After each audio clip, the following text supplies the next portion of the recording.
We- Tonight is the annual town/budget meeting, 2024, 2025. Thank you for all attending. So the first thing we do at a town meeting, if you haven't been one, is we have to elect a moderator. So I'd like to open nominations for a moderator, please. Thank you, Sean. Sean Murphy nominated Lisa Mazzella. Do I hear a second? Who yelled at? Nick? Nick Belane, second. Do I hear a motion to close nominations, or is there any other nominations? John? Okay. All right, John Gassion, seconded by Dan Smith. Okay, all those in favor of closing nominations, say aye. Aye. Opposed? Okay, so we have one nominee, that's Lisa Mazzella.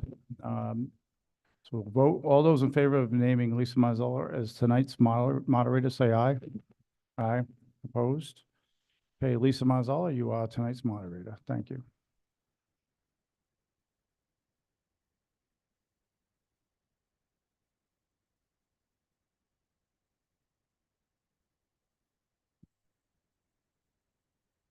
Hello. First, I'll go over the ground rules for the town meeting. All town residents wishing to speak shall raise their hand to be recognized. I'll call speakers one at a time to the microphone. Before you comment, please do state your name and address. Comments must be on topic, addressed solely to the question on the agenda. Individuals may have a second opportunity to speak only after everyone wishing to speak once has been recognized. Each speaker will be limited to 2 minutes and cannot yield their time to another. With regards to that, I don't like interrupting people. I'll do my best to let you finish your thought, but please understand that you will have a second opportunity to speak if I have to cut you short. Before calling upon residents to speak, and after the town clerk reads question number 1, I will ask First Selectman Bob Carlson to present the final budget, the final general government and capital budget, and then discussion to follow. On questions of protocol, voters may respectfully ask point of order on procedure. Voter eligibility is summarized as follows. All registered voters of North Stonington and all persons owning at least $1,000 of taxable property on the last grand list are eligible to vote on the budget. See section 7-6.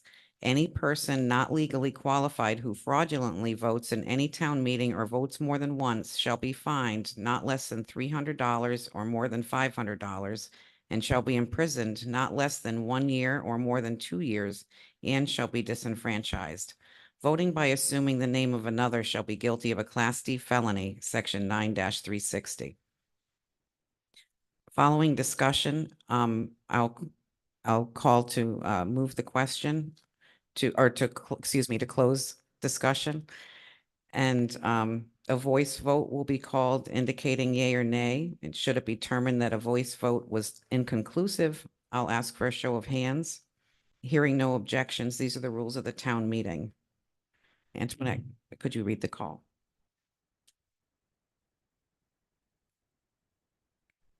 Warning is hereby given to the electors and those entitled to vote at town meetings of the town of North Stonington that the annual town budget meeting shall be held at the following location on the date and time indicated for the purposes of transacting the business set forth below.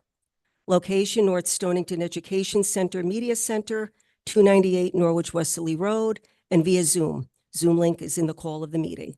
Meeting ID 843-4347-2321, passcode 832636. Date, May 6, 2024, time 6:30 p.m. Only those attending the meeting in person will be able to vote. The meeting will be available for comment and viewing through Zoom at the link above in the call, but those attending virtually will not be able to vote. All supporting documentation will be available on the town website, www.northstoningtonct.gov. Question number 1. Shall the town of North Stonington approve the estimates and recommendations of the Board of Finance with respect to the annual budget, including general government operating, $5,795,031. Redemption of debt, $1,382,949. And capital, $638,436 for fiscal year July 1, 2024 through June 30, 2025, in the total amount of $7,816,416. Bob, could you present your budget? Sure. You have the PowerPoint ready? Okay, so there's two documents you should have. One of them says, summary sheet, revenue summary sheet. Excuse me, and then there's another document that looks like this. Board of Selectmen budget presentation. I'm gonna be using the budget presentation this evening. All the summary does is maybe help you understand a little bit more about what we're trying to do. So on, Greg, you can switch the page. So on the first page, basically that is the budget summary, as Internet just read it, minus the education budget, which you'll be reading at the next question. Next page. So we always like to start with a little bit of good news, and the good news is we have had a huge increase in revenue this year. The increased revenue was $639,107. Includes general property tax estimates at 98.5%. Next page. Some more good news is we finally closed out the school. We got the audit done. We received that reimbursement check, which is already in the undesignated fund for $1,183,606. Past due collections for 2020 on taxes, 2023, 2024. We budgeted $100,000, and to date, the tax collector has collected $317,203. So a difference of a positive $217,203. We did have a tax sale last Friday. I don't have the final numbers, but it was very successful. The town attorney that handles our taxes will get that information to me shortly, but he and our tax collector felt it was successful, and it's the first time we had done a tax sale in quite a while. Next page. So each year, the Board of Selectmen try to set some goals, and the first goal we wanted to do is we wanted to limit appropriations after the budget process. We had some success here. I wish we could say it was 100%, but things happened during the year and we needed to go for an appropriations. But we felt in each case, and the Board of Finance agreed, that these are all worthy appropriations. The first one being transfer station upgrades, truck compactors and containers. As you probably know, or you may know, we're doing a lot of changes at the transfer station on how we do business there. Because transportation is going up so much, we decided we're going to try to truck our own bulky waste, excuse me, not bulky waste, recyclables, trash, metals, and so on to save money. We've already saved about $35,000 in this year's budget over last year's number. So it's $190,000 appropriation. Second, the state grant appropriation for $426,153. That's an 80-20 split. We actually do a 20% match and the state gives us 80% of that back. LOSUP, $59,816. That's 100% refundable. And the last one is the North Stonington Volunteer Fire Company Quint ladder truck, $50,000. That was the last appropriation at the time of this budget. And at the time we wrote this budget, and that passed by the Board of Finance, and that actually went to a town meeting. Since then, there has been one other, I'm sorry that's not on here. We had one other appropriation that was passed by the Board of Finance, and it was a little over $17,000, and that dealt with Indian Affairs. Next page. The second thing we wanted to address was this building, the 298 Norwich Wesley Road building. So we asked to get the, to take ARPA funds and demo the old middle school, which we were able to do. That was a complete success. It has been completely demolished and it was done with 100% ARPA funding. Operating expenses for the school was held within $85,000, and even to the point where we lowered this to $75,000 for next year's budget. And the third thing is we wanted to get a tenant in here, and we do have one in the two-story wing, which is the old high school, which is the early learning center, which she's doing quite well. And she's looking now to possibly start taking some space on the second floor. Another budget goal, which was successful, was we've tried not to use undesignated funds up to this point. 4 years ago, we used $440,000 to balance the budget. The year after that, $194,000. And the next 2 years, we used zero. Now, this year, the Board of Finance has decided to use approximately $165,000 because there was a mistake made when we estimated what our taxes would be. We estimated them at 100% collection rate, which we know was impossible. It was an oversight. We went back and changed it to 98.5%.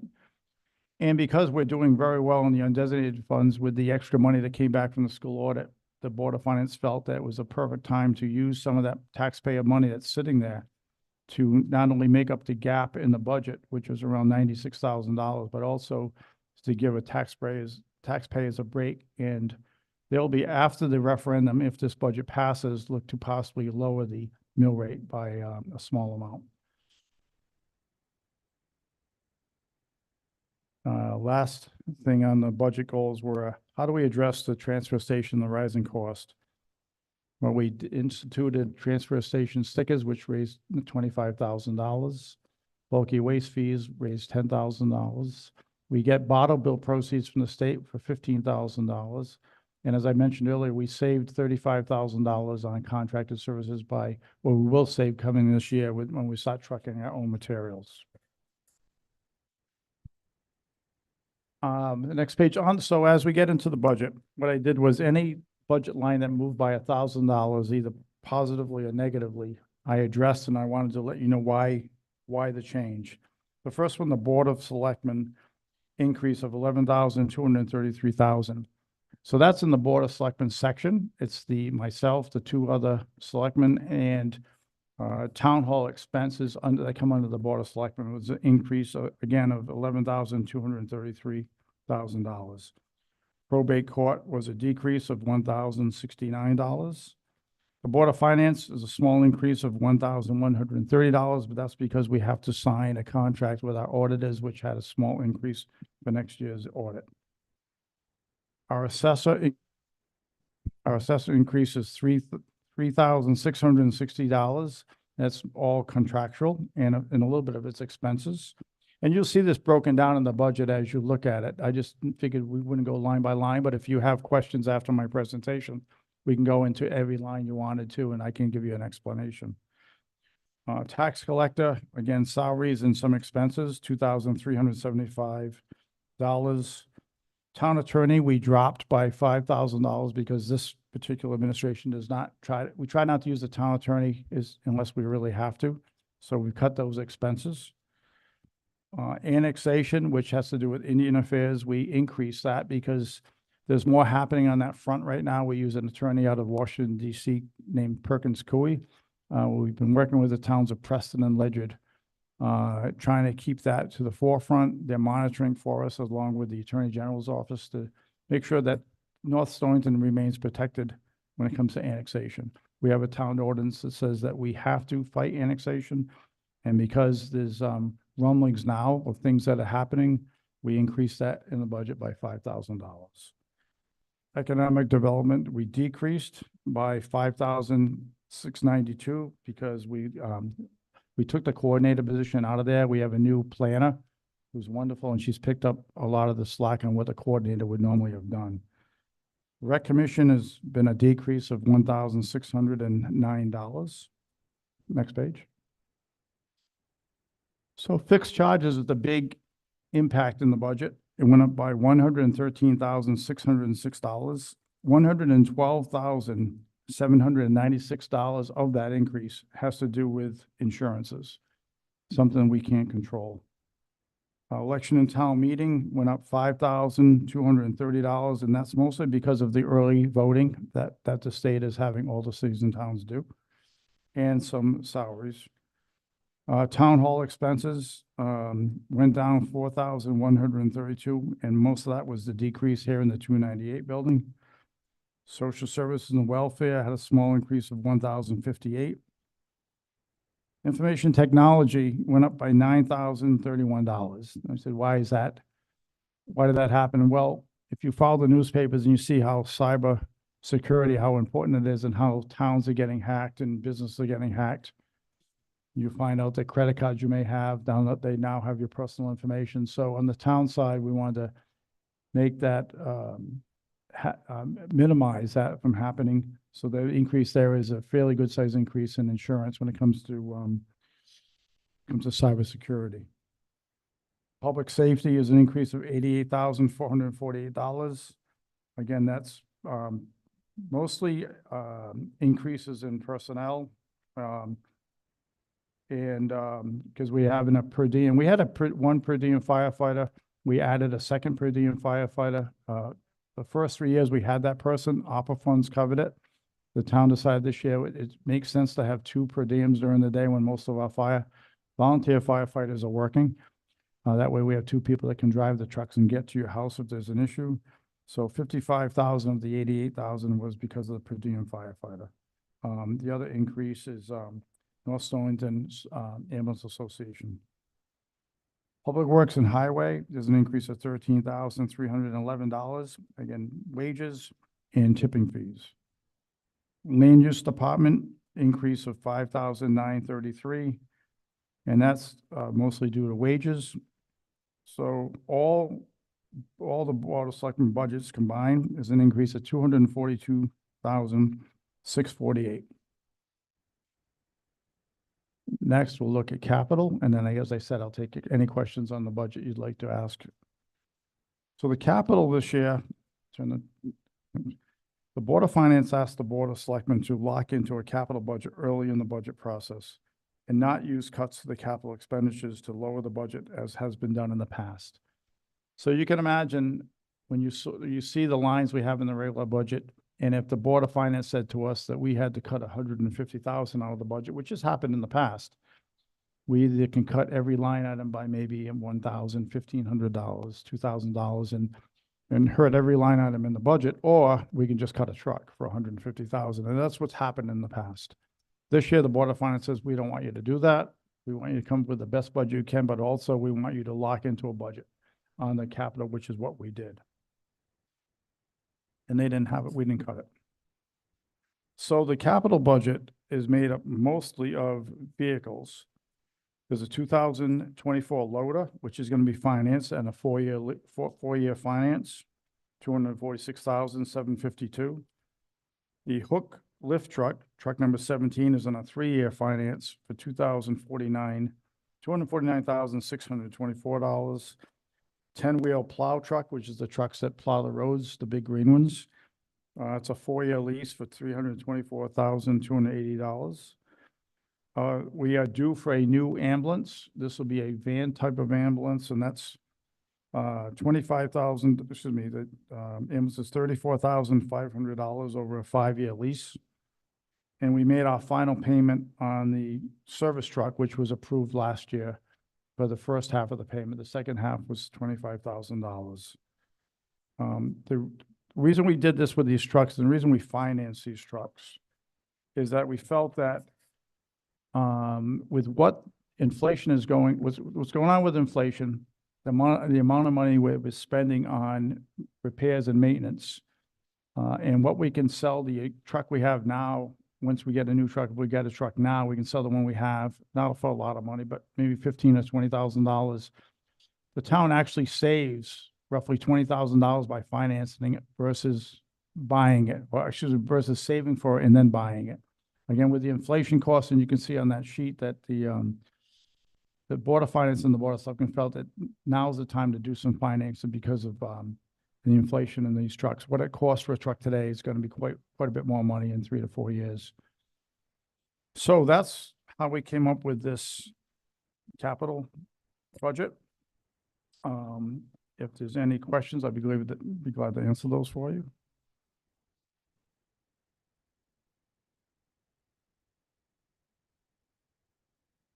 Now that Bob's made his presentation, can I have a motion to approve the call for discussion? Yep. I'm opening the floor to discussion with the motion. John? Nick seconds. Okay, So now you can answer the questions, right? yes, Okay, we can ask the questions now, Brett. I'm sorry, Brent, come on up. Yep, come up to that microphone, if you could. Brent Woodward, Yabucks Valley. No page numbers, so you'll have to just go with me. B16 Rec Commission, decrease 1609. Mm. Could you tell me why that is? So it's just they presented a budget to us. And their budget decreased by 1609.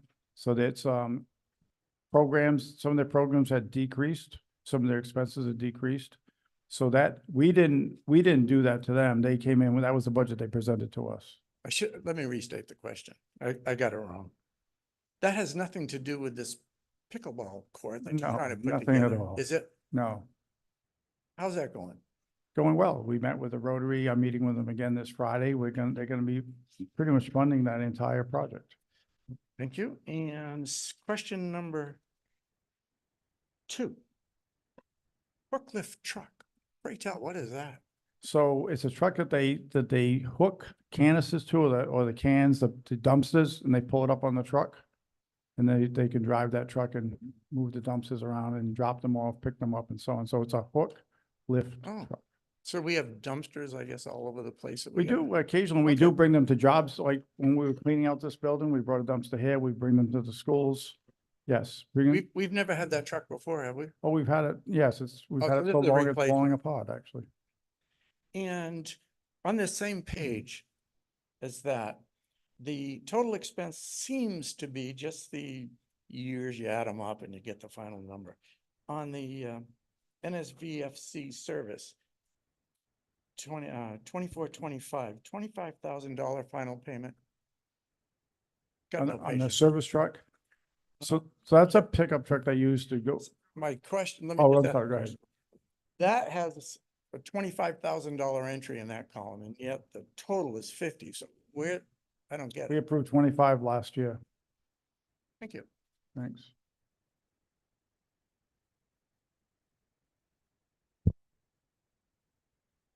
Anyone else? Okay, come on up and just state your name and address.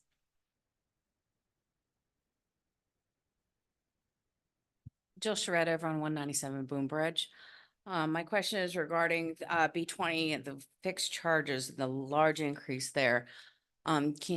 You attributed that to mainly the cost of insurance. I'd like to know what we did to go evaluate and accept that large increase in cost of insurance, particularly since line item in the budget itself that I see correlates with the majority of that cost is with medical insurance. Right, so some of it was a medical increase in the insurance itself, but I think it's in 3 cases, employees that weren't taking medical are now taking medical.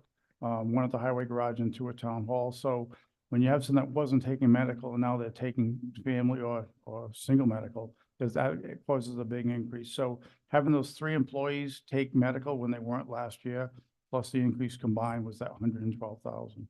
And did we look at changing the types of insurance? So realizing that we have companies all over the place that have taken cost-saving measures towards the cost of the insurance, of providing their employees insurance and moving to different base plans, particularly the high deductible account plans that are significantly cheaper than your PPO plans.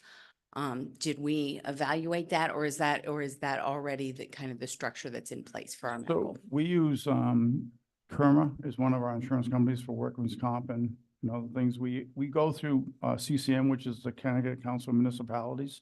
And they broker insurance for the towns. So when we go through them, we're hoping that we're getting the best price we can because we're one of 169 cities and towns that are brokering insurance.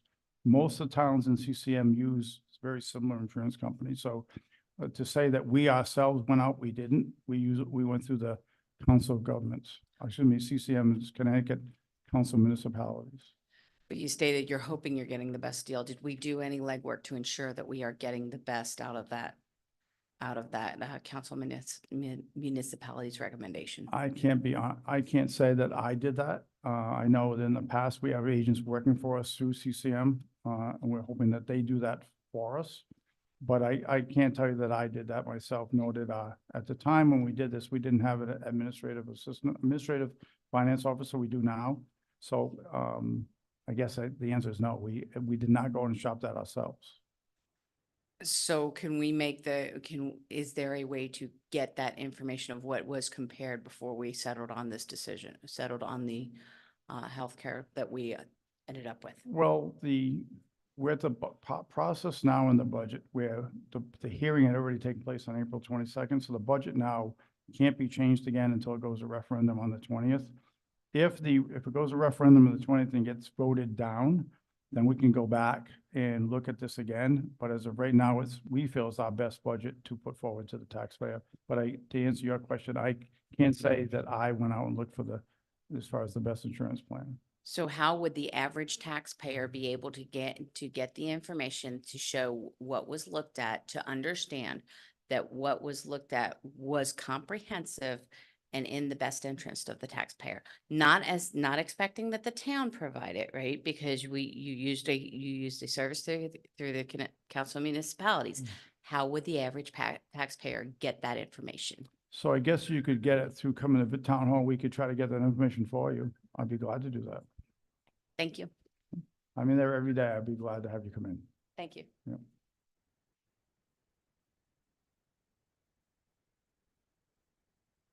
Anyone else have a question or comment?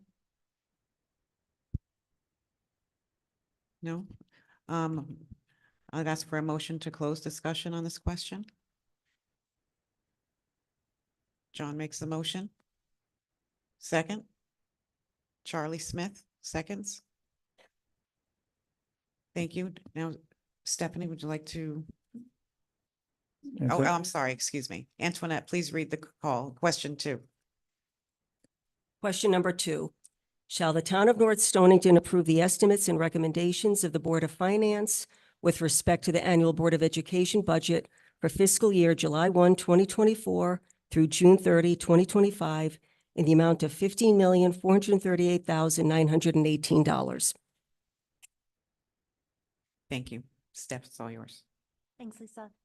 Quentin, do you have my PowerPoint? Yes, thank you so much. Good evening, everyone. My name is Stephanie Mastriani. I'm the chair of the Board of Education. And for those of you who were here at the budget hearing, I'm going to give the exact same presentation, so I apologize for boring you.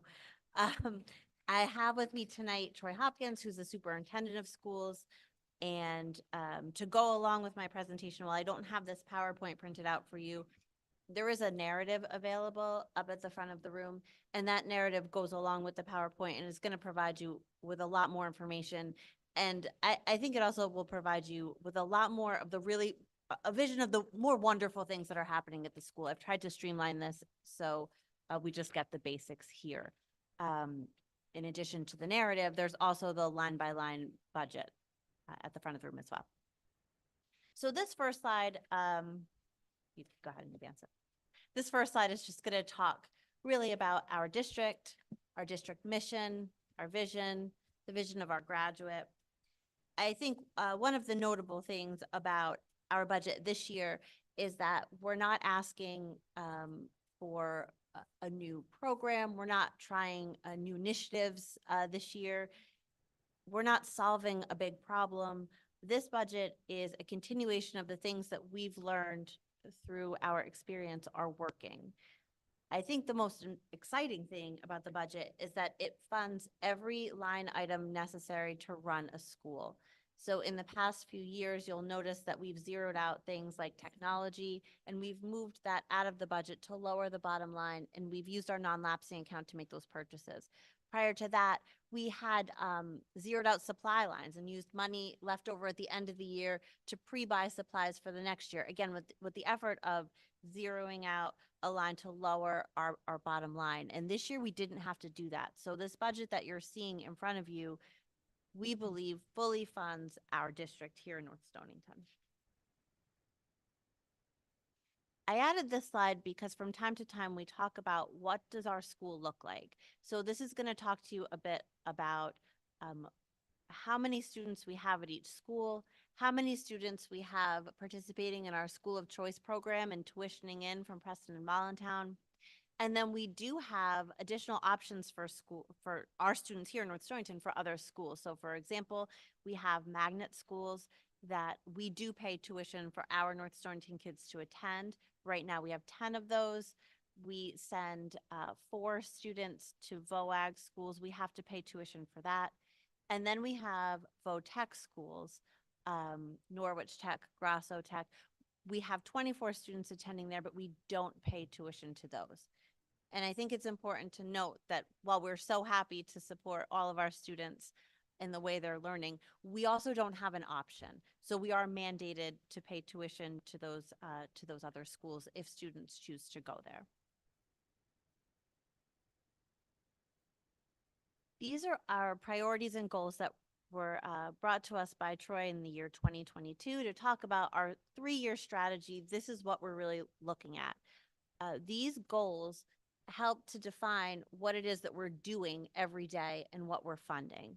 And so you'll see in the budget that each of the line items are attached to one of these goals, and that helps to keep us really aligned to our vision. And I think that over the last 2 years, they've been incredibly helpful in making decisions about the direction that our district is going in. This is an overview of really what's driving the increases in our budget. You'll see that in the narrative as well as in the line-by-line budget. Obviously, contracts, as everyone knows, those costs, our salary costs, are always the highest. They're the largest piece of our budget. It's followed by health insurance. We experienced, much like most people, a 5.2% increase in our health insurance. Innovative Instruction is an initiative that we started.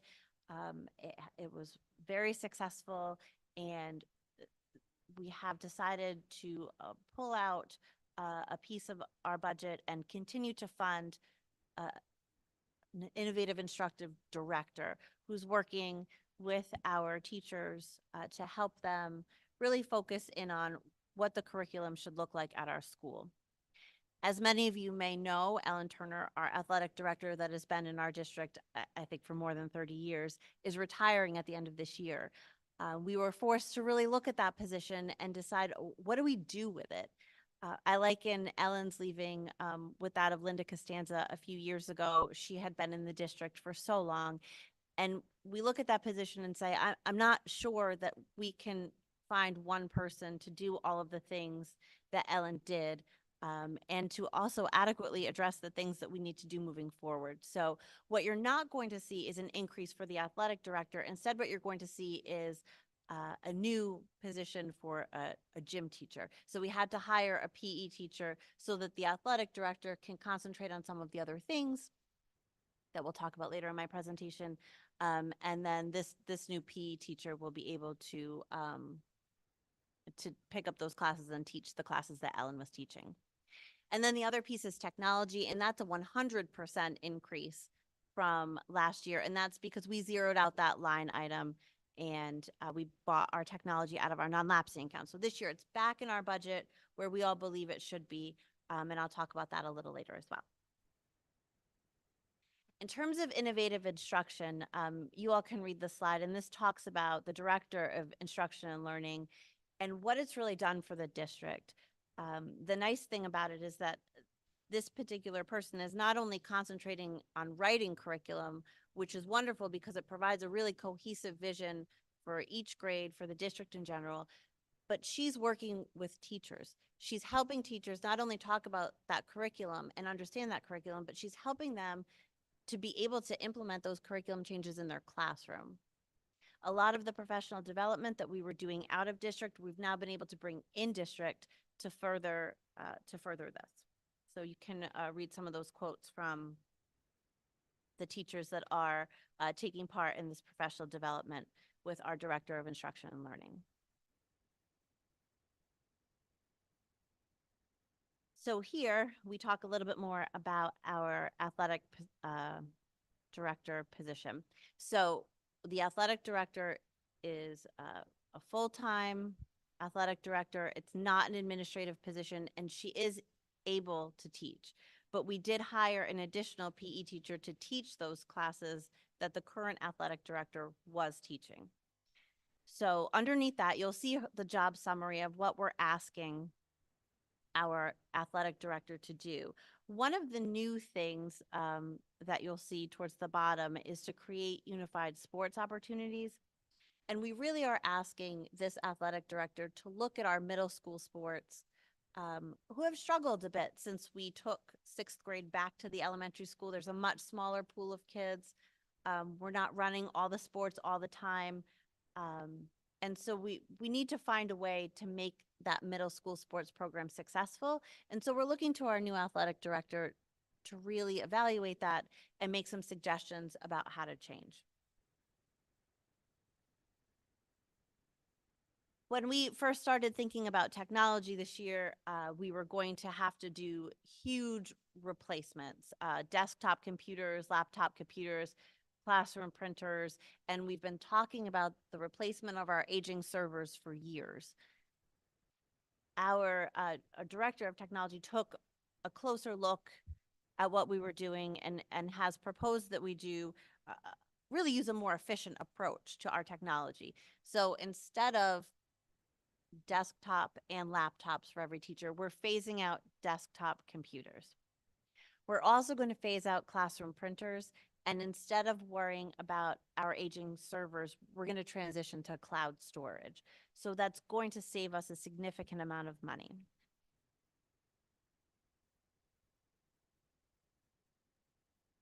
The biggest savings that we realized this year was really from our special education department. Because of the wonderful work that we're doing with our special services, we were able to welcome students back from outplacements because we're able to provide those services in-house. So we were able to realize $200,000 in savings for those outplacements. And then you can see that also attached to that are some significant savings for contracted services and transportation. So our gross savings are $388,000 in special education. What our plan is now is to pull some of those contracted services that we have always been providing in the district. We're going to pull them in-house because we think we can do them better and more efficiently, but also at a better rate. So we're hiring a board-certified behavioral analyst who is going to sort of run this program and oversee our registered behavioral technicians. So again, these are services that we were paying for, but we're taking them in-house. We're going to run them ourselves now. So our total net savings is $276,000 from special education. In thinking about special education and being efficient with how we're running this program, as well as what we're going to do with the idea of having a BCBA and these RBTs now employed by the school, we really looked closely at how paras were being utilized in the classrooms and reallocated our resources to make sure that we were staffing based on data, not just based on the way we've always done things. So of course, we're still going to have paraprofessionals assigned one-to-one to the students that require that. We're going to offer this RBT training to paras that want them. This is 40 hours of additional training, and they're going to be given a stipend for that work, but they're also going to be given the tools to be able to deal with some of the issues that we're seeing. Those RBTs are going to be sort of supervised by that BCBA that I talked about earlier. We're also going to use paraprofessionals in the early childhood classrooms. We'll have 2 still in the pre-K classrooms and 3 in the kindergarten classrooms. we've talked a lot through the years about COVID money, and that was the ESSER grants that we were seeing. You could see the positions that we funded, and that money has now expired. We no longer have it. And so you can see on the left-hand side, the positions that we funded this year. And then you can see in our 24-25 budget on the right side, where we're paying for those positions now. We want to be really transparent that those positions just didn't drop off the radar at the end of that ESSER grant. But we did take a look at where we needed things, and we were able to fit things where our students really see the benefit. So for significant increases, you see them here. Again, we talked about the contractual increases in regular education teacher salaries. And that's going to include not only the contracts, that extra PE teacher, that 0.6 social studies teacher, and that 0.6 social studies teacher is to fill those classes that our innovative instructing director is taking over. Central office salaries, you'll see that, again, contract raises, but that's also where the BCBA is being funded. Then under paraprofessional salaries, you'll see that we gave a significant wage increase last year, and there'll be another wage increase this year. And then that we did have the expiration of that ESSER grant, as you saw on the slide before. And so we're increasing those paras salaries there because we're adding it into that line. Medical insurance, I misspoke before. I said a 5.2% increase. It's a 5.08% increase. And then our technology, again, you're going to see that it's a 100% increase from last year because we weren't funding it out of this budget. I always like to touch on projected revenue to the town. That 2 million number that you see on the right, that's our educational cost sharing money that comes from the state as a result of having a school. And then the school of choice tuition money. So those are the kids from Preston and Voluntown that are electing to come to our school. And so we have our first cohort graduating this year. And so next year we'll have those school of choice kids in every grade in high school. It's been really successful, and those students I think are really benefiting from education here at Wheeler, but I think our kids here at Wheeler would say that they're really benefiting from having kids outside of our district come in. We've worked really hard this year, and a lot of that work is to the credit of the Board of Selectmen, who have been really wonderful in trying to loop us into collaborative opportunities. But we've been working really hard as we look to be efficient to collaborate whenever we can. The Board of Selectmen included us on 2 STEEP grants that saved a ton of money. We were prepared to pay for some paving over at the elementary school out of our non-lapsing account. We were able to be part of a STEEP grant, and instead of having to pay 100% for that paving, we only had to pay 20% because the grant was an 80% reimbursement. Right now, we've been approved for an irrigation project on our sports fields across the street at the middle high school. They're in tough shape. We had someone come in and look at them. And again, we were prepared to pay 100% of that, but we were included in the STEEP grant, and now we'll be able to do that at 20%. I think that's probably the most notable collaboration that we've had, although I think it's worth noting that this year, as the Board of Selectmen, we're really working to get a handle on long-range capital. How is that going to look? How are we going to continue to plan for that? They've looped the Board of Education into that. And while we're not quite sure how that will all look at the end, it's opened up conversations amongst the 3 boards about what does the Board of Education need for capital expenses? Where should they really fall? And how do we maintain these buildings that we just built a few years ago?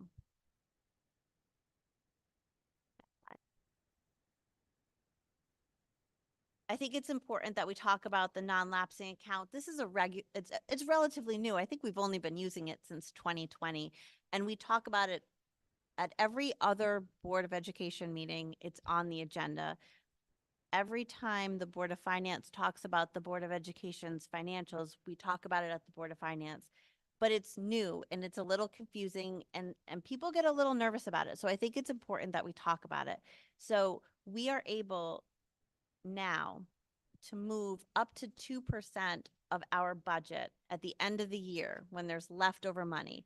We're able to move that into a non-lapsing account. In past years, we weren't able to do that. So on June 30th, anything that we hadn't spent out of our budget, we had to give back to the town. And what would happen is that it would stop our ability to plan appropriately for items that we need to purchase because we'd never know how much we had. And there was always a rush to the end because you only have a couple of weeks in between the end of school and June 30th. So this non-lapsing account has allowed us to think about what we need and be able to purchase items, a number of them capital items, that would otherwise have to be added into our board budget, increasing that bottom line. So up there, you can see a list of expenditures that we've made out of that non-lapsing account. I think it's important because our first 2 years of deposits into the non-lapsing account were from COVID years. And so the money deposited in was much higher than is normal. And I don't ever want anyone to think that that's going to be what this account or how this account is funded. So last year's deposit at the end of the fiscal year was $49,145. And I think we're on track this year to be at about $30,000 into that account. So we do fund it, but I think it's a testament to the budgets being pretty close to where they need to be. This is a history of our budget increases over the last 10 years. Our average increase is 1.95%, and this year the board is asking for a 1.79% increase. I'm happy to answer any questions anyone might have.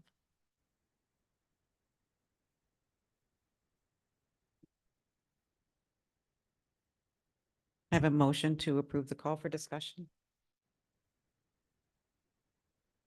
Lou Gingerella. Second. John Gassion. Okay, anyone have any comments? Questions?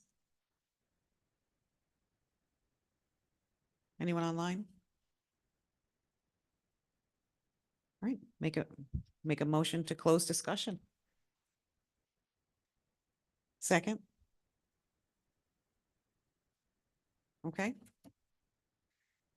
Okay, Antoinette, would you read the third question, please? And then Bob will talk about the third question right after. Question number 3.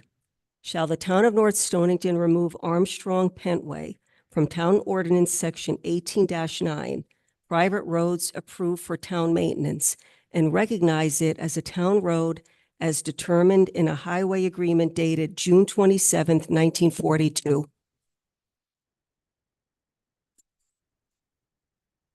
Okay, so why is this even on here? Probably about 6 months ago, I got visited by a couple of residents from Armstrong Pentway. And they had looked at the ordinance that the town adopted in 2016, which we named 8 private roads. And we talked about how we would the level of maintenance for each of these roads. Some would be grading, some would be just dropping material, plowing sand after all other town roads were done first. And they felt that Armstrong Pentway was unjustly put on this list. So they came to me with copies of deeds, resolutions. They had someone who does title searches do a study on this. And over the course of time from that 6 months to now, I was pretty confident in what they were saying. I had the town attorney look at it. I had our past first selectman Nick Mullane look at it, past first selectman Sean Murphy look at it. And everything that seemed to fall into place was there. So according to the resolution, that was done in the 26th day of February 1942. It stated that the piece of land that's 30 feet wide, that went from Leighton's Corner up to where Babcock land was, and it led to the cottages on the north and west side of Wyosop Lake, was the road in question. We also at the time had Wyosop Lake Road. So you've got, if you look at the map that was in your, looks like this, the map that was in your packet. And you turn it, so the 121's at the top. The right-hand side of the yellow is where Armstrong Pentway hits Wyosop Road. And on the left-hand side is where it hits Wyosop Lake Road. And this was a road that connected one with the other. So right now it's a dirt road. The main reason that I was visited by these residents where they said, hey, I know you dropped material here. We're getting older. It's a little tougher for us to spread this material. We noticed that 4 other roads on this 2016 ordinance said they would get grading. You know, why can't we get grading also? But besides that, we also think we should be considered a town road. So again, looking at this description in the resolution that this road leads to cottages on the north and west side. Now, this road itself is on the south side of the lake, but it does lead to Wyosop Lake Road, which is where cottages on the north and west side are. In fact, there was a 30-foot wide road, and there's an easement over it by the U.S. government has an easement over it. It led me to believe this was the road they were speaking of. I then looked at a list of roads that the land use office uses, that's also in your packet. And lo and behold, of the 8 roads that are in the 2016 ordinance, only one, Armstrong Pentway, is listed on this road as a secondary road.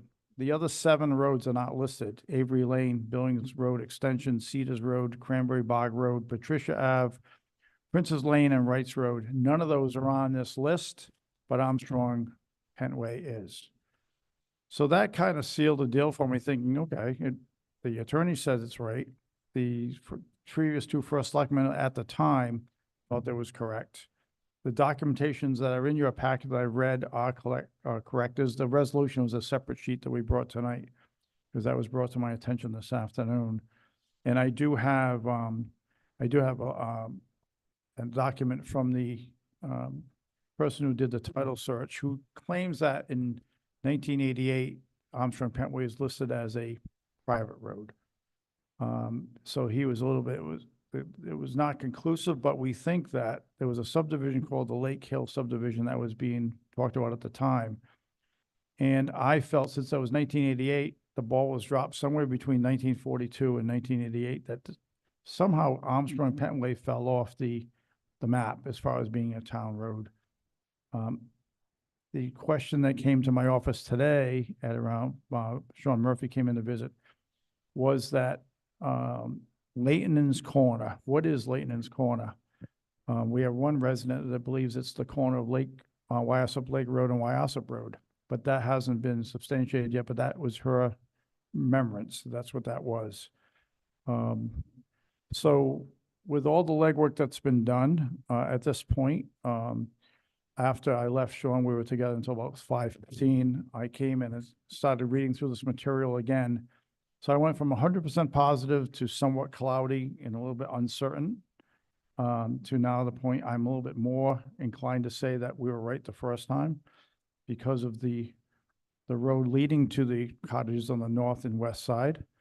So I think that the fact that the town attorney looked at it, and all the residents on this road are looking to do, is to get grading added to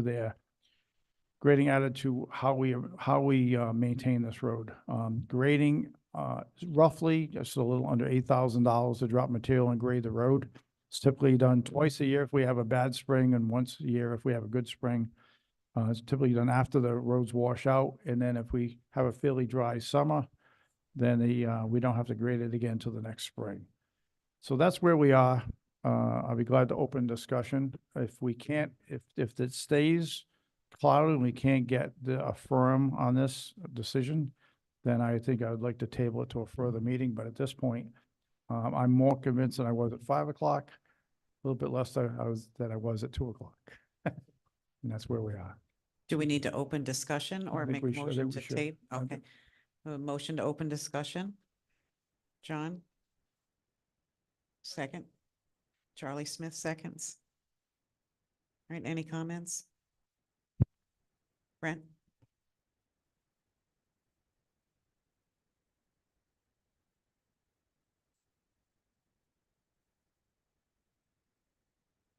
Woodward, Yabucks Valley. So I don't have anything to say, really. This is a head shaker, isn't it? It is. So let me just understand this. Except for reading what was in the packet, had a bunch of roads that were not considered town roads. Something slipped through the crack, 1942, seems to be approved. You agree with that it has been a town road since 1942. Except we haven't had to do anything with that road because the residents did it all. We dropped material, but they would spread it out. It's been doing it for years. So if you do the 42 to now and decades of expense we didn't have to have, right? Is that true? Except for the material, which if they use milling, it's free. If we do gravel, it's a little bit of money to it. The oversight saved this town a whole lot of money. Can that be said? Yes. Mm. yes. I'm not gonna pin you down and ask you how much. I'm sure Brett knows. So this is just gonna take that road off that list and the town's gonna assume it and we go forward. So Is it that simple? not quite. Oh. All right, so let me tell you, because if we take it over, we have to make sure that I'd ride down the road with the tree warden, make sure there's no trees that are impacting the road in a negative way. Make sure the road is wide enough in areas where cars won't drive off. We grade it occasionally as we said we would, but I have to make sure that emergency vehicles can get down it, which we would do anyway, even on a private road. We have to keep our residents safe. But I'd like to go and just make sure that the road is passable, it's safe, and so any expense would be the grading expense. If we have to take down some trees that are either hanging over the road or too close to the road, and maybe look if there's a narrow part, how to widen it. So to take those trees down and do those things you just mentioned, probably it's probably money. It's always money. That's why we're here, right? This whole meeting is about money. Probably isn't much more What than the what you residents, saved over decades. what the residents aren't looking for is a tar road with lines on it and become a connecting racetrack between one road and the other. But you just said something about benching this for the moment. I said, Tabling it, if sorry. so this administration always wants to do it right. We always feel there's time to do things right, rather than make an error, then find out later we made the error, then have to go back and correct the error again. So when this meeting is over, and this is one of the things we're voting on tonight here, if it's cloudy and we can't all feel comfortable with the decision, I'd rather table it to do some more investigating. But because as you know, as we put the call for the meeting out, was when people started reading and go, well, wait a minute, is this true or not? Again, most of us feel that, I feel that I'm comfortable that it is. But I gotta say with my meeting today with Sean, I became a little bit less comfortable. So we're gonna vote tonight on this? Yes. And I'm sure everybody here knows 10 times more than I do about it. Right, Lisa? Probably not. Okay. We do have some residents from Armstrong Pentway that could actually Are they here to talk for themselves? if they'd like to. Sure. Are you going to? Yeah, when you're done.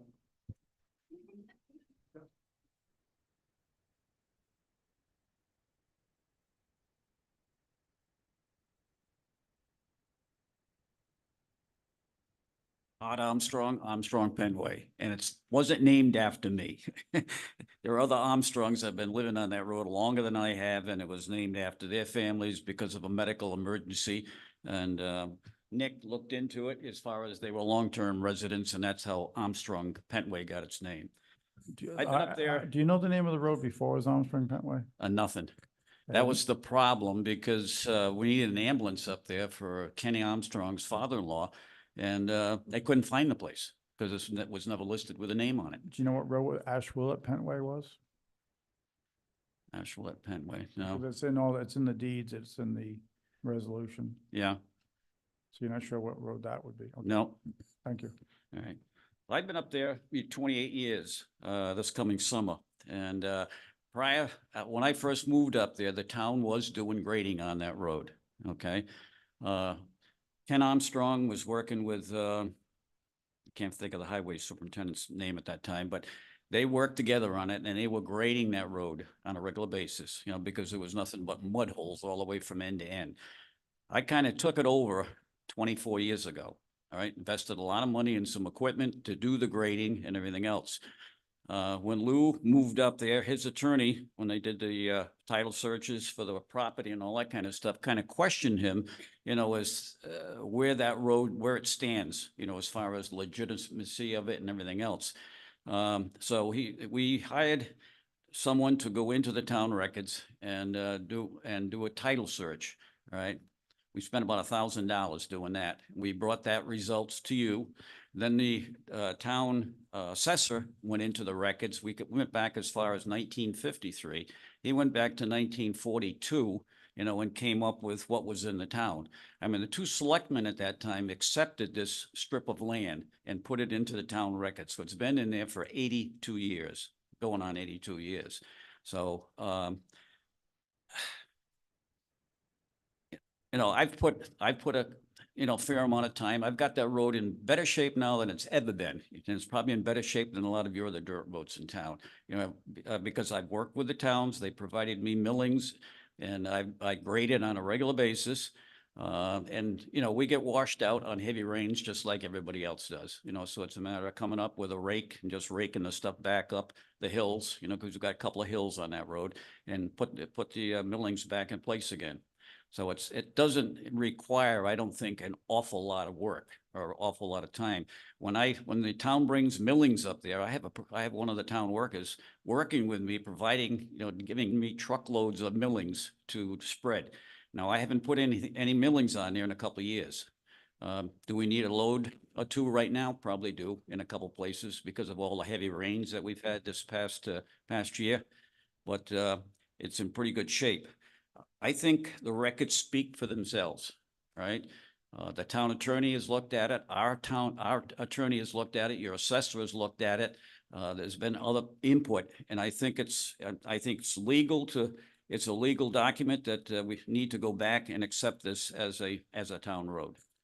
So if we agree it's a road, assuming the vote tonight is more of a taking it off the, so the reason we're even talking about this at a town meeting, because it was part of an ordinance in Yeah. 2016. So if we're gonna amend or edit an ordinance, we have to do it at a town meeting, which we're doing tonight. So really, the question is not so much as acceptance, if we believe it is a town road now, it's just to remove it from the ordinance of 2016 where it said it's a private road.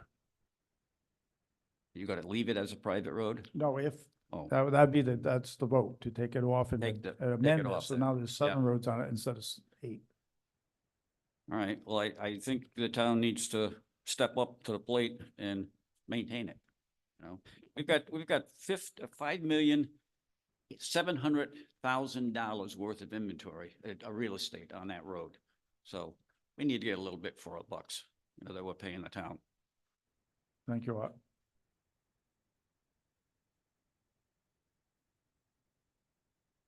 Anyone else? A comment? Sean Murphy?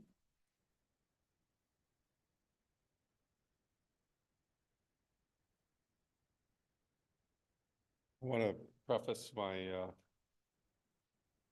at the beginning by saying that I frequent Wyosset Road quite often, or Wyosset Lake quite often. I'm friends with the individuals along the lake. And I would agree with the survey report that was submitted by the attorneys that they paid. However, the conclusions that the attorney gave did not include that highway agreement that the town assessor produced.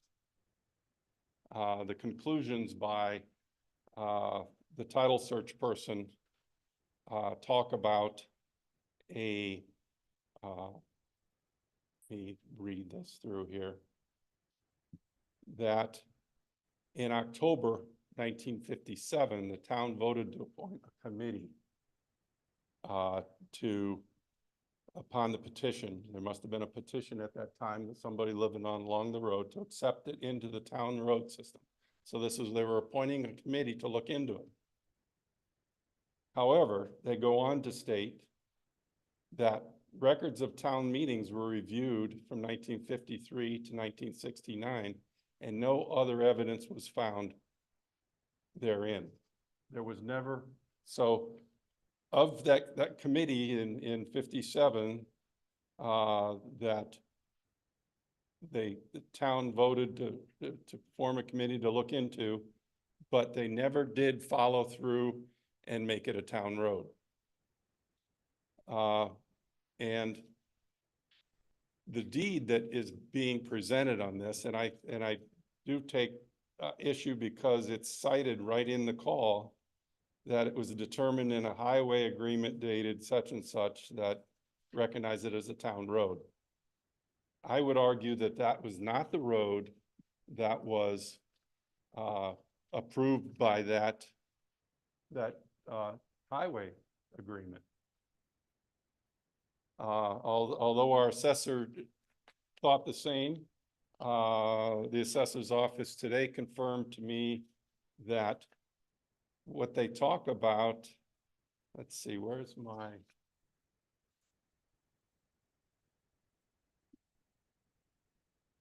they talk about in the highway agreement that the assessor found that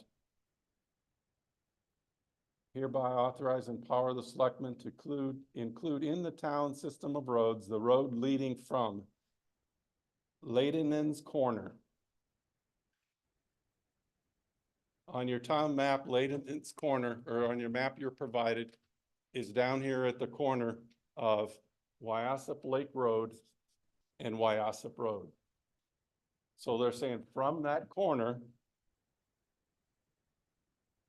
it goes over the Ashwillet Pentway, not Armstrong Pentway, Ashwillet Pentway, to the point where the right of way to cottages leaves the Ashwillet Pentway and to the end of that right of way, as to accommodate all the cottage owners on the north and west side of the road. That would be Wyosip Lake Road side. That is the road going from Layden's Corner to the north and the west side of the lake is now indeed Wyosip Lake Road, which possibly was Ashwillet Pentway in 1942. But nowhere does it, I mean, this is identifying from Latimer's Point. It's not saying from the point where Armstrong Pentway matches up to Wyosip Road. It's talking about Wyosip Lake Road. Now, I'm in favor of, you know, the town, or I'm in favor of that road being improved. But I do not think that it should be a town road solely based on the fact that this 1942 highway agreement, because this highway agreement does not identify Armstrong Pentway. It identifies Ashwillet Pentway. And my time's up. I'll let somebody else speak and then I'll continue.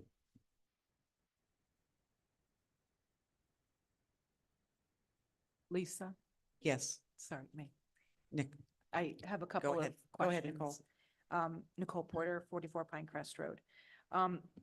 If we gather more information and we table tonight, we would need to wait for the next town meeting in order to vote on this, correct? Yes. Okay.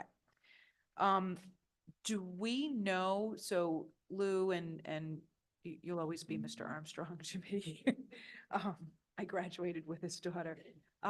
The two of you have been very present. Do we have any idea of the other residents on the road and their feedback regarding what they would like to see? Sure. Lou Gingerella from Armstrong Pentway. We have had several Pentway meetings, and universally, everybody is in favor of doing this. Okay. There's not even a bit of a question on that. Okay, thank you. So this is more for my education. So if we were to approve to bring Armstrong Pentway up to a town road, what are we as the town required to do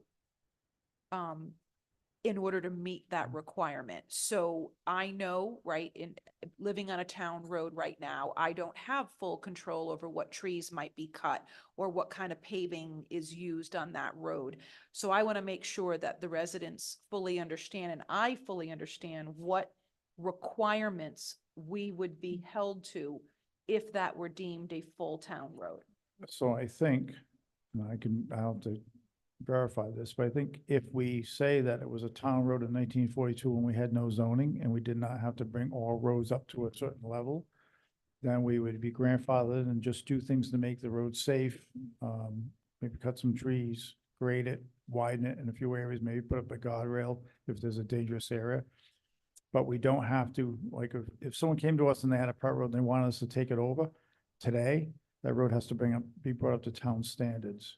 So I guess it depends on whether we agree it was a town road in 1942 when there was less zoning and less standards versus now, if we say it's not a town road and we want to adopt it, then we would have a lot more work to do. Could we make an ordinance saying that we have an agreement with the residents of Armstrong Pentway now that we will consider it a town road, but under these circumstances, and this is what we will do? Could we just make a new ordinance? We could amend the order, I believe, and we have two other past first selectmen here to make sure I'm telling you this right. It's not on the call as doing that, but I believe a call can be amended. We could amend it to take the designation of how we were doing improvements on Armstrong Pentway in 2016 and mimic for the other roads that say grading, regularly plow and sand. Armstrong Pentway doesn't say that. Basically, what they want added in is the grading piece. I think the town has a responsibility to make the road safe as far as getting emergency vehicles to it. So, I mean, we want to do that in any road, whether it be private or town road.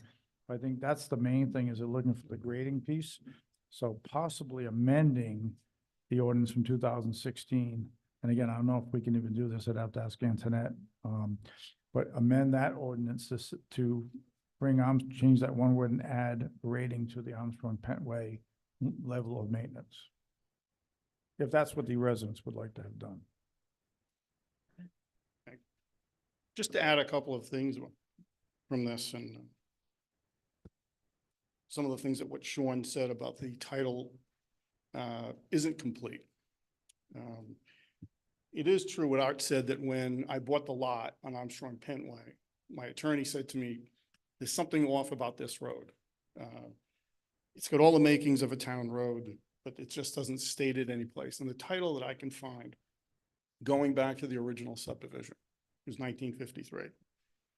So the one thing, though, that I think we need to keep in mind with that subdivision that was created in 1953 is that it created a separate piece of land. The road is its own parcel. It's owned by somebody. And there's never been any taxes paid on that parcel of land since, as far as we can tell, 1953. Which seemed to indicate to the person that was doing our title report, this is a town road. He couldn't come to that conclusion because he didn't have the benefit of the 1942 filing. But what he did say, in all the years that he's been doing this, he's never seen where a town is listed a private road on the road classification sheet where the town gets reimbursed for the maintenance of those roads from the state.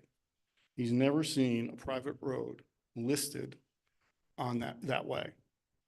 He said that's on its face, the town's road, because they're telling the state it's the town's road. And they're looking to get reimbursed for the expense of fixing that road. So while he didn't go back to 1942, he did talk about the fact that they created this committee and that they never did anything. And he just assumed it just went away, couldn't realize why. But it would seem to me that it would make sense that somebody, someplace way back then, found what we found now and said, why are we doing this committee? It's already our road. And it further reinforced by the fact that the attorney that reviewed this said it certainly does look to be the town's road. And taking it off the ordinance and identifying it as a private road, maybe calling it something different, it either it is or it isn't. So the attorney says it is. I mean, the documentation, somebody owns that road, and it appears the town's owned it since the subdivision was approved in 1953. Because nobody's paid any taxes on that road since 1953. So I don't know how many properties in North Stonington haven't had taxes paid in that length of time. So from there, So we would need to amend the call then, and it's too late to do that tonight? You know,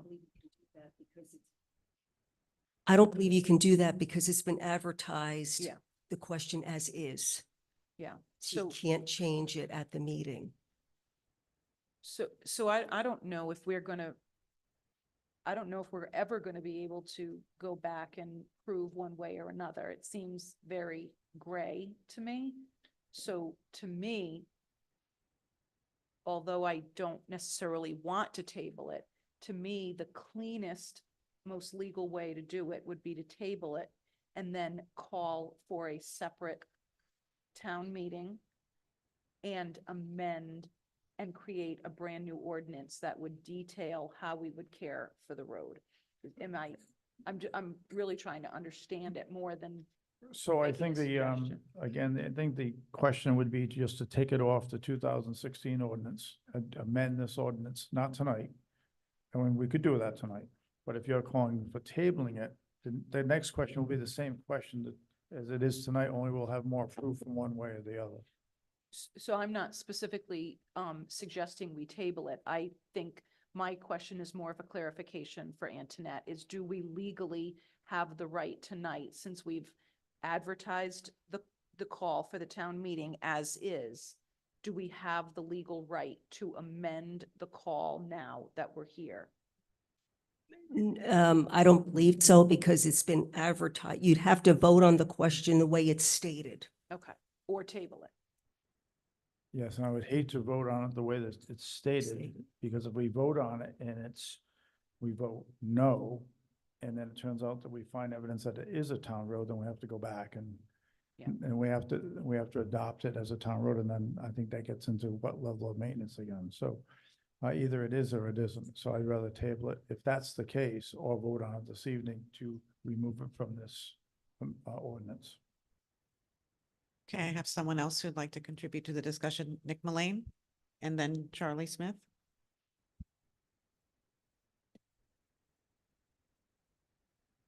Over here.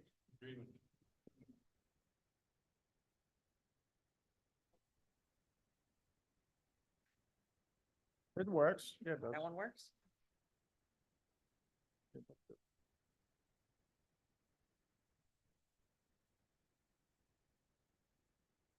I want to call your attention to something. In this entrance in the town meeting book, it says the following.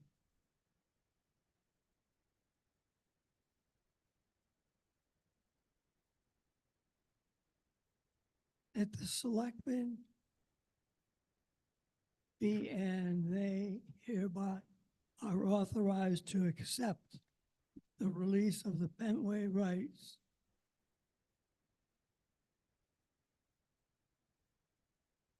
of the property is a strip of 30 feet wide for this road.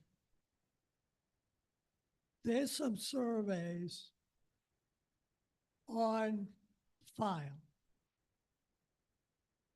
And what you ought to do is a test of those properties that are surveyed.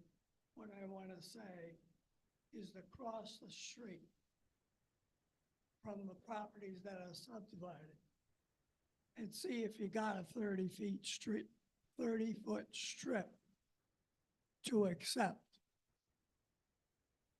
Because what you want to do is make sure that at some point in time later that you're talking about, and somebody refers to this as to where that 30-foot strip is and whether it matches up with the property across the street and the properties that are closer to the lake. The old town ordinance, I think, stated that a town road would be 24 feet wide and then a shoulder, which comes up to about the 30 feet they were referencing in this town meeting entrance. So you ought to find out if there's a 30-foot strip available. If you ever have to improve that road, you would have to go somewhat by the reference that's here. Although there are many places in the town where there is not a 30-foot road, and I'll reference Ryder Road, Northwest Corner Road, and many others. But there is an action required by the landowners here to identify the 30-foot strip. And that might be difficult to do because it might come in conflict with the deeds that are on the property on the southern side of that road. So you probably should table this and research it more from the information you got and possibly reread this if that was the intent of the selectmen, to accept it. But make sure you know what you're accepting, because this specifically says you're going to get a 30-foot strip. I'm not sure that can happen with the deeds you got now. Thank you. Charlie Smith?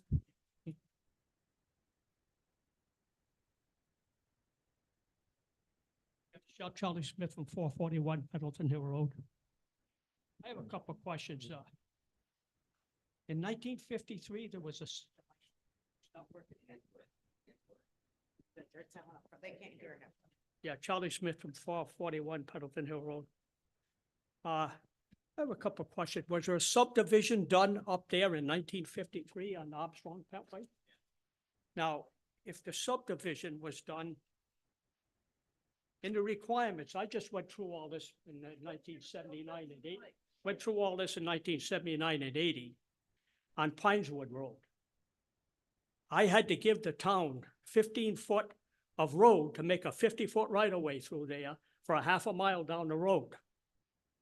Now, if that's, unless it's changed from 1953 to now, that, what you're talking about, Lou, you should have had a right-of-way that the town owned by your property. That's what I'm getting at here. Somewhere along the line, that had to be in there. Now, if you look at Armstrong, not Armstrong, excuse me, Passaic Hill, what's them roads up there? There's two of them up there. They're dirt roads up there, and they're 50-foot wide, and they're all belong to the town.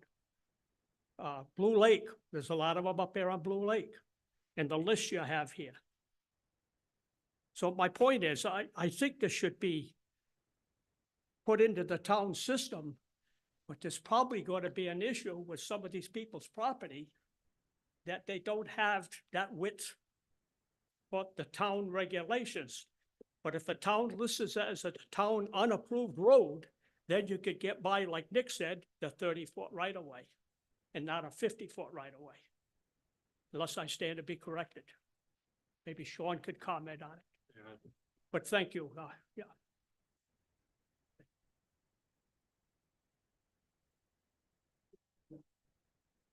I wanted to note a couple things is, yes, the subdivision that was done in 57 or whatever that was, 53, did identify the road, Armstrong Pentway, and that was listed as 50 feet. I bring your attention to the highway agreement that was provided by an assessor that I do not feel is the right one, because Armstrong Pentway does not go from Lattamain's Point to the north and west cottages.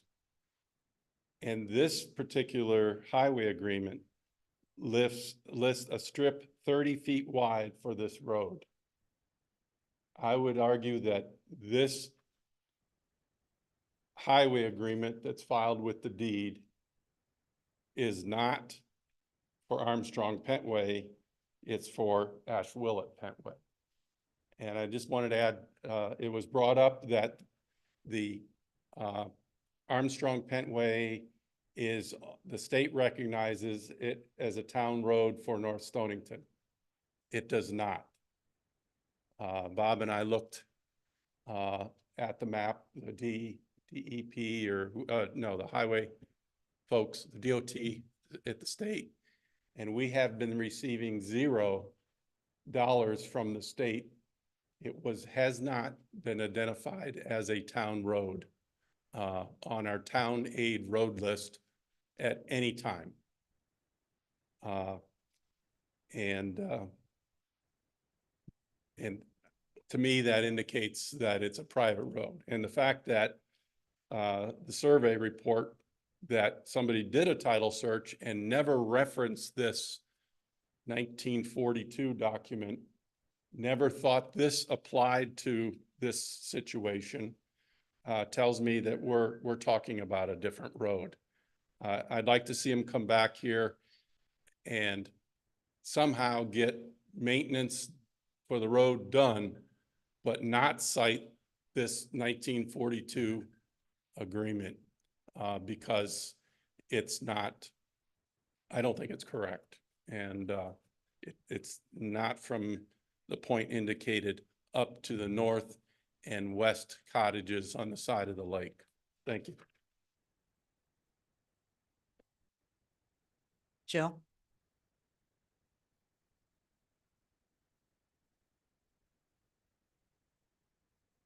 Jill Charette, north over in Boom Bridge Road. I don't have a clear stake in this matter. But outside of being a taxpayer that's concerned about our responsibilities to each other and also our fiscal responsibilities.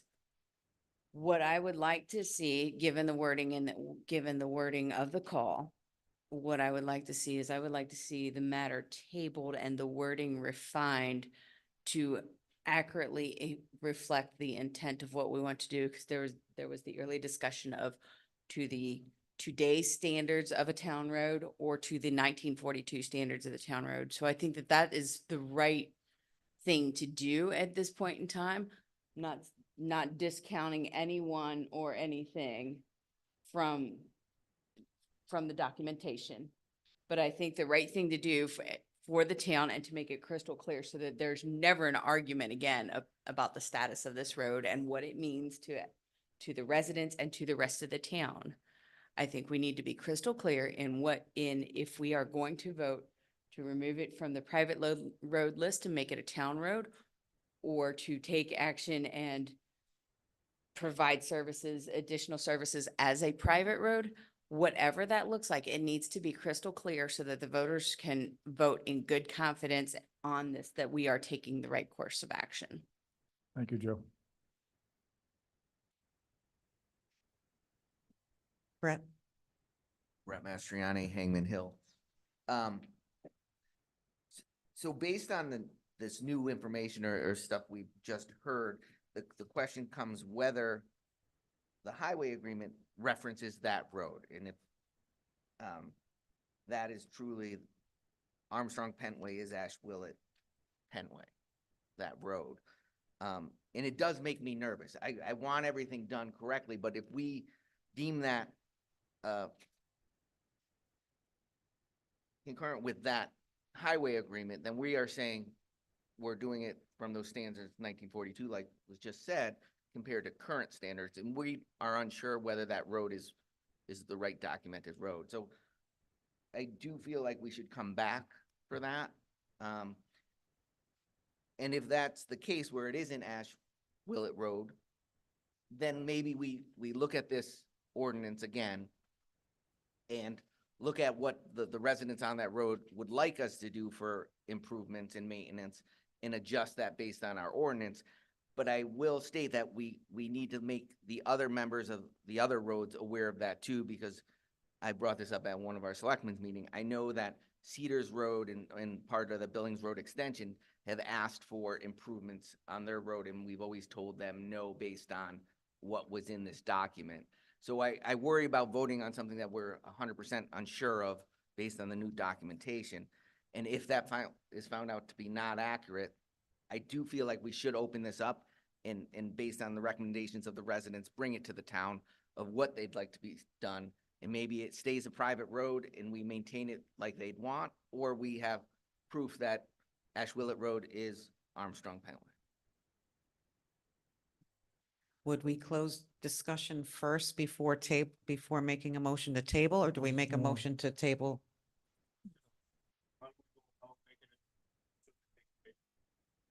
I mean, do we need to make? I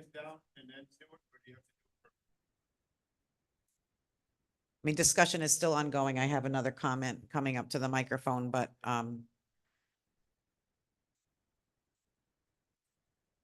we close the discussion and then ask for, Yeah, so she's saying, Antoinette's saying that you have to close discussion before we move the table, if that's what we choose to do. But if someone has to motion to close discussions, there's more people that'd like to comment, we could take comment.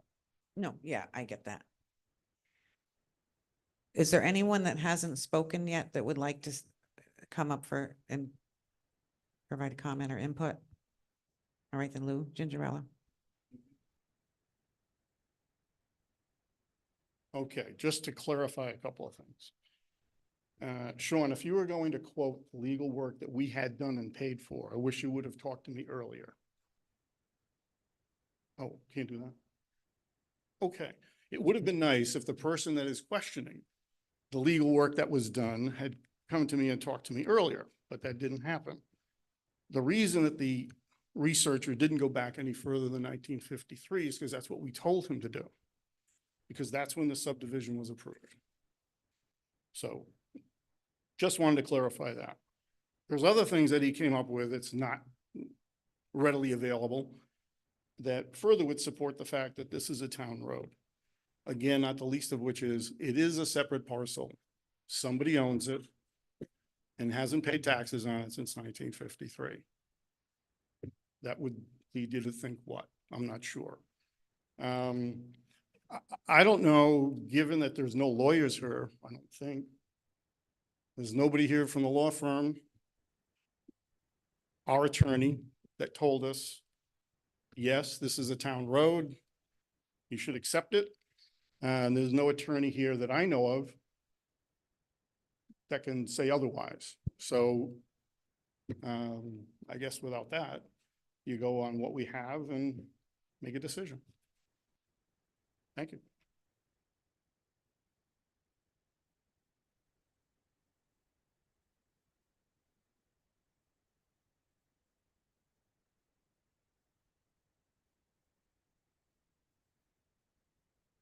Todd Armstrong. When the subdivision was done up there, there is a 50-foot strip of road, and that's on the maps. Everybody's property sets back from that, or is adjacent to, abuts that 50-foot strip, but there is a 50-foot strip of road that goes all the way through. And the biggest concern is who owns it? You know, I've been doing maintenance on it for 24 years with the help of the town. Okay, I think we need to bring it to a resolution, and the town needs to accept that road, you know, to at least provide milling and maintenance on it. Same thing that I've been doing for the last 24 years. So.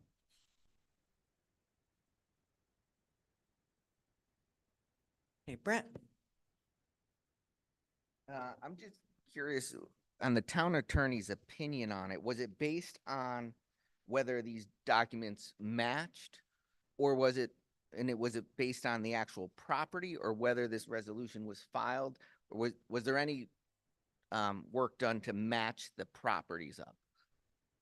So the town attorney looked at this when he's in my office, actually there for another reason. And I said, while you're here, Rob, can you look at this? I was brought to me by a couple of citizens on Armstrong Pentway. And he read the documentations that I had. There was no additional research done. He didn't try to discover whether Asheville Pentway was actually Armstrong Pentway, so on. So he was going strictly by what he had in front of him, and his actual words were, from what I can see here, this looks like it should be a town road. Is there any new information? Any comments? I would entertain a motion to close discussion. Jill, sorry, I don't know your last name. Jill Charette makes a motion, John seconds. Okay, discussion is closed. Do I have a motion to table question number 3?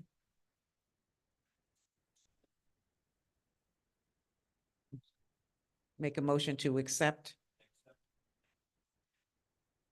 I have a motion to accept item number 3 as written. Do I have a second? Jerry Gingerella. Okay, all those in favor of accepting question number 3 as written, please say aye. Excuse me. Is there discussion on the motion? Sean?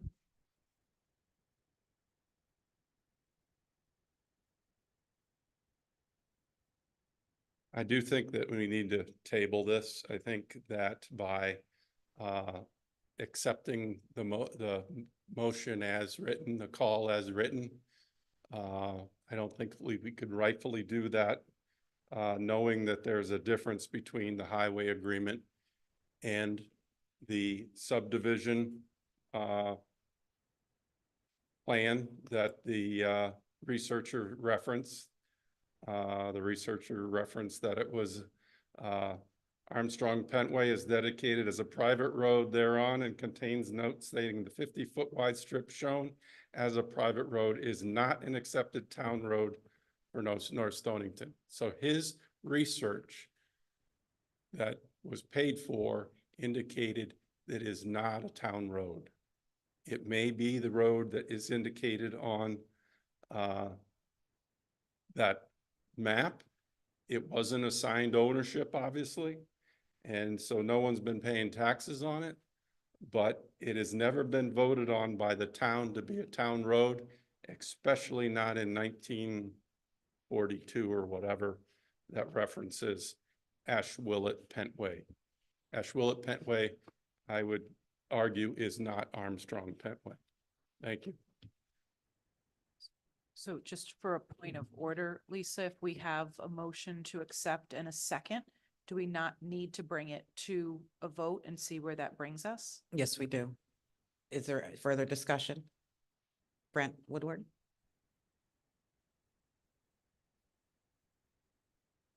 Woodward, Yarbucks Valley. I started this discussion a while ago because I didn't know anything.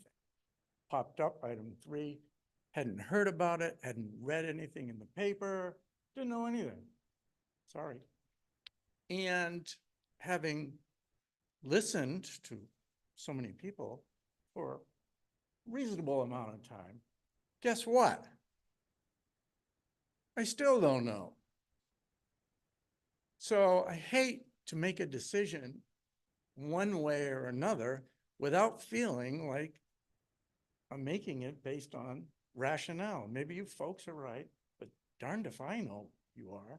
And the fact that we don't have the legal eagle here, I really don't want to forge ahead. So I'm in favor of tabling this.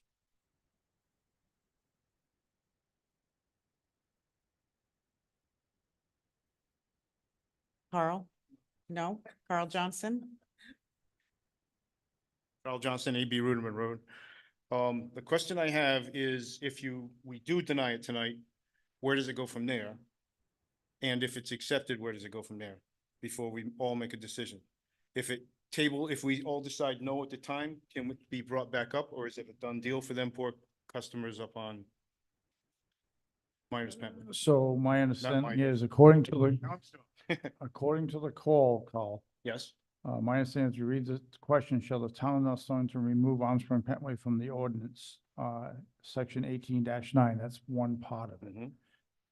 Which is called private roads approved for town maintenance. Second part of it is, and recognize it as a town road as determined in a highway agreement dated June 27th, 1942. So my fear is that not so much the first part, because we could bring that up again in the Right. town meeting and do an amendment to this ordinance. I'm more concerned about the second part.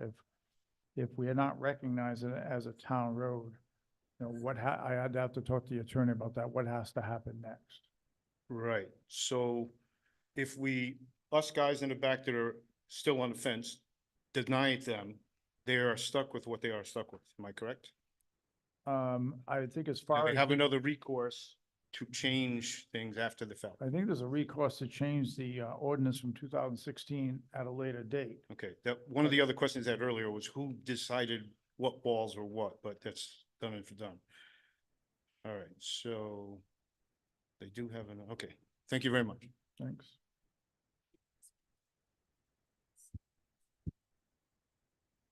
Or anyone else like to make a comment? I have a motion on the floor. Lisa, I'll make a motion. I have a motion and a second, to accept question number 3 as is. Gotcha.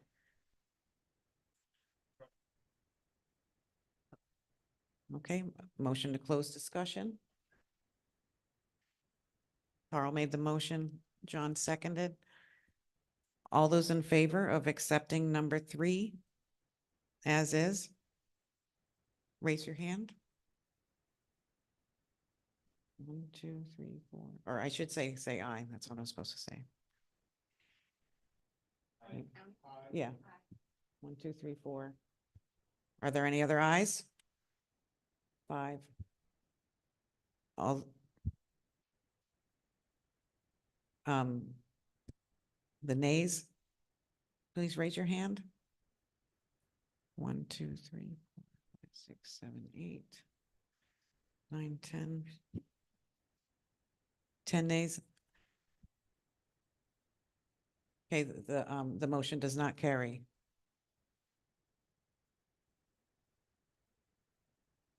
Make a motion. is it?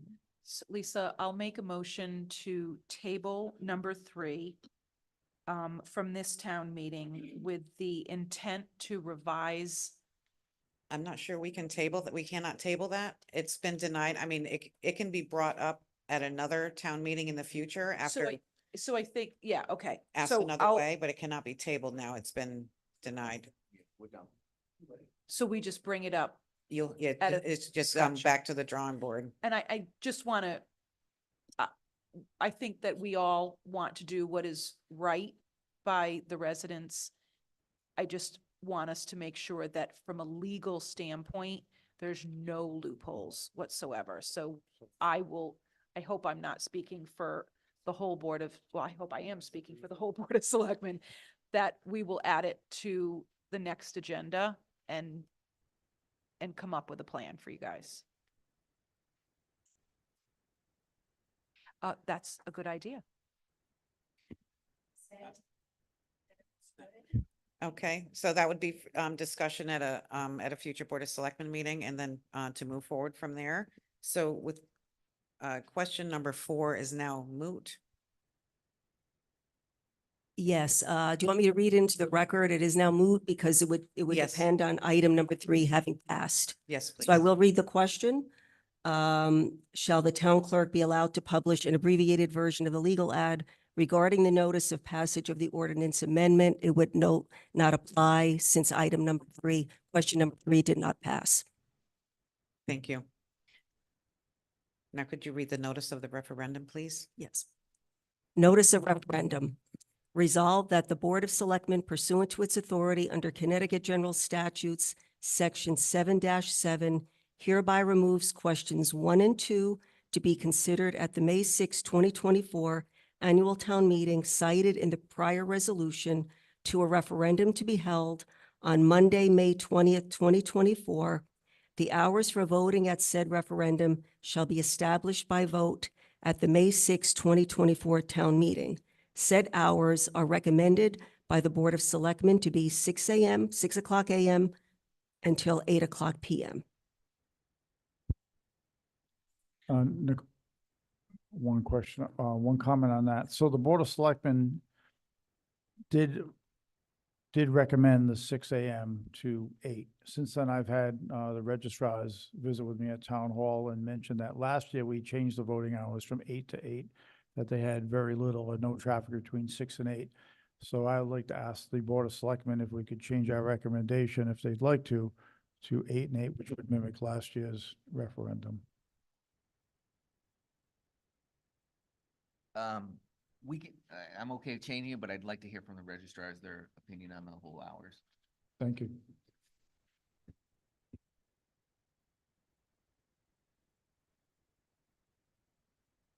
Connie Berardi, Registrar of Voters. I brought documentation into the town hall and into Bob's office showing an hour by hour account, which we actually do at every election. 8 o'clock to 9 o'clock, we had 37 people, come in to vote. And it was a very low vote, for the budget. And I feel that we get nothing between 6 and 8. And I think it's our fiscal responsibility to try and do what's best for both the residents and the town. Thank you. Thank you, Connie. Want to do a motion to change recommended hours? Yeah, I'll make a motion to change the recommended hours to 8 a.m. to 8 p.m. I'll second. Okay, all those in favor say aye. Aye. Aye.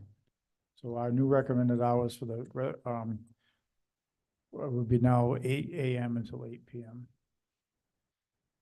All right, so with that, we need to have a vote, to accept the recommendation of the Board of Selectmen to, have the voting hours from 8 a.m. to 8 p.m. Can I have a motion? Jill makes the motion, John seconds. Discussion regarding the hours? No? All those in favor of accepting the Board of Selectmen's recommendation? Aye.